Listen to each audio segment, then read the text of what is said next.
Hello everyone, আশা করি সবাই ভালো আছেন। সেদিন আসলে ফেসবুক স্ক্রল করতে করতে একটা র্যান্ডম ভর্তার ছবি চোখে পড়লো।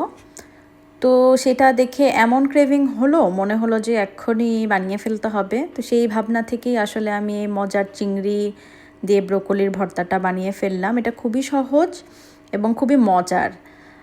তো আমি যেভাবে করেছি সেটা হচ্ছে যে প্রথমেই আমি ব্রোকলিটাকে ছোট ছোট পিস করে কেটে নিচ্ছিলাম। পরে ওই যেই প্যানটাতে আমি ভর্তা মাখাবো সেই প্যানেই রাখছিলাম। পরে এটাকে আমি ধুয়ে নিলাম, ব্রোকলির পিসগুলোকে ধুয়ে নিয়ে যে প্যানে বসিয়ে দিব, বেশি পানি দিই নাই। তারপরে সিদ্ধ হতে দিলাম, মোটামুটি সিদ্ধ হতে আপনার 10-15 মিনিট মতো সময় লাগে। হাই হিটে দিলে খুব বেশি সময়ও আসলে লাগে না। সো আমি ভাবলাম ইন দ্য মিন টাইম গিয়ে আমি চিংড়িগুলো প্রসেস করে নেই। তো আমি গিয়ে এখানে বাংলা দোকান থেকে খোসা সহ চিংড়ি কিনেছিলাম। পরে আমার খোসা ছাড়াতে ছাড়াতে মনে হয়েছে এটা আসলে একটা প্যারা।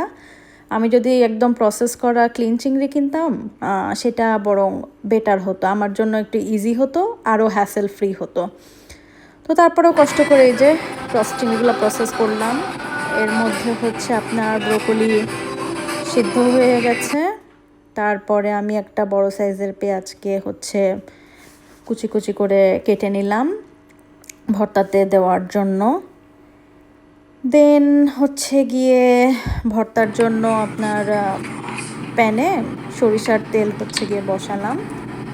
সো এরপরে গরম হওয়ার জন্য ওয়েট করছিলাম যে তেলটা একটু গরম হোক, তারপরে আস্তে আস্তে ওইটাতে সব মিক্স করতে থাকি আর কি।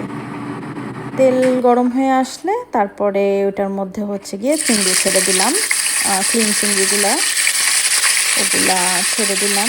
মোটামুটি 2-3 মিনিট মতো আমি এটাকে প্রপার ভাজা ভাজা করে নিয়েছিলাম।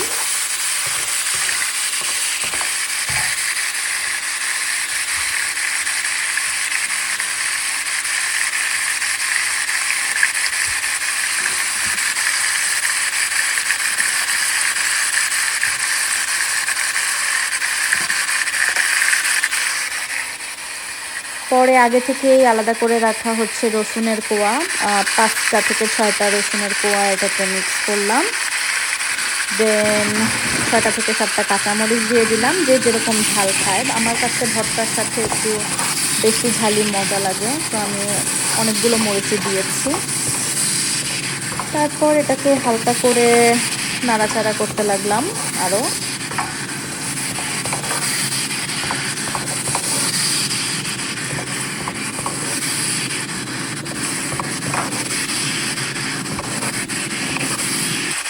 তারপর সিদ্ধ হয়ে নেওয়া ব্রোকলিগুলা দিয়ে দিলাম, দিয়ে আবার নাড়াচাড়া করতে থাকলাম।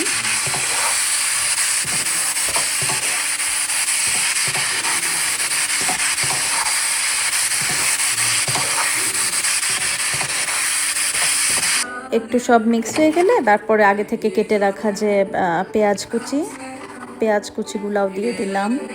তারপর ধনে পাতা আর মরিচ কেটে রেখেছিলাম সেটা দিলাম। মরিচ আমি আবার আলাদা করে অ্যাড করেছি, আর লবণ অ্যাড করলাম এখন।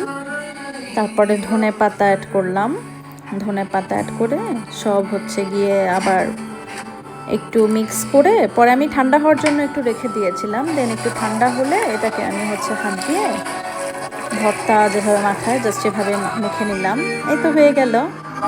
সো তারপরে আমরা গরম ভাতের সাথে খেলাম, খুব খুব খুব মজা লাগলো। আপনারাও ট্রাই করে জানাবেন কেমন লাগলো। Thank you everyone.